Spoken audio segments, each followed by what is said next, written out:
నమస్తే ప్రజా వాయిస్ కి స్వాగతం.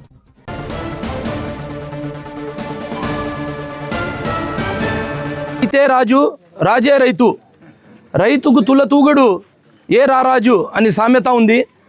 ఆ సామెతకు ఈరోజు నిజంగా మా తెలుగుదేశం పార్టీ అంటే రైతుల సంక్షేమం పార్టీ, రైతుల సంక్షేమం అంటే మా తెలుగుదేశం పార్టీ అని ఈరోజు నిరూపించబడింది.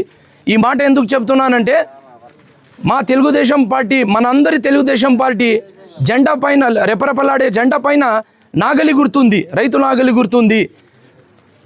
రైతు బాగుంటే గ్రామాలు బాగుంటాయి, గ్రామాలు బాగుంటే రాష్ట్రాలు బాగుంటాయి, రాష్ట్రాలు బాగుంటే మన భారతదేశం బాగుంటుందనే ఒక మంచి ఉద్దేశంతో మా ప్రియతమ నాయకుడు స్వర్గీయ నందమూరి తారక రామారావు గారు నాగలి గుర్తు పెట్టినారు.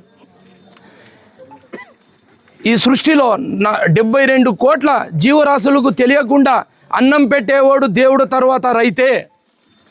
అటువంటి రైతులకు ఒక మంచి మనసుతో మా చంద్రబాబు నాయుడు సూపర్ 6 హామీలలో ప్రతి రైతు కుటుంబానికి ఏడాదికి 20,000 చొప్పున ఆర్థిక సాయం చేస్తానని చంద్రబాబు నాయుడు ఇచ్చిన మాట నిలబెట్టుకొని ఈరోజు ప్రతి రైతు కుటుంబానికి 20,000 వాళ్ళ ఖాతాల్లో అన్నదాత సుఖీభవ పథకం కింద, పిఎం కిసాన్ నిధుల కింద దఫాలి వారీగా మొదటి విడత 7,000, రెండో విడత 7,000, మూడో విడత 6,000, అంటే మొత్తం 20,000 ఈరోజు రైతుల ఖాతాల్లో వేస్తున్న ఘనత ఎవరిదైనా ఉందంటే అది మా రాష్ట్ర ముఖ్యమంత్రి నారా చంద్రబాబు నాయుడు గారు మరియు పవన్ కళ్యాణ్ గారు మరియు మోదీ సర్కారు దీనని ఈ మీడియా ముఖంగా తెలియజేస్తున్నాను.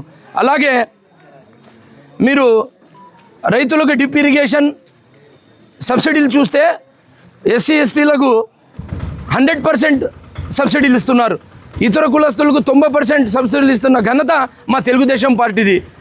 68 లక్షల మెట్రిక్ టన్నుల ధాన్యాన్ని కొనుగోలు చేసి మా రైతు సోదరులకు సకాలంగా ఈరోజు డబ్బులు ఇస్తున్నామంటే అది మా తెలుగుదేశం ప్రభుత్వందని మీ మీడియా ముఖంగా తెలియజేస్తున్నాను. నా పేరు ఉమ్మి సలీం, తెలుగుదేశం రాష్ట్ర కార్యదర్శి,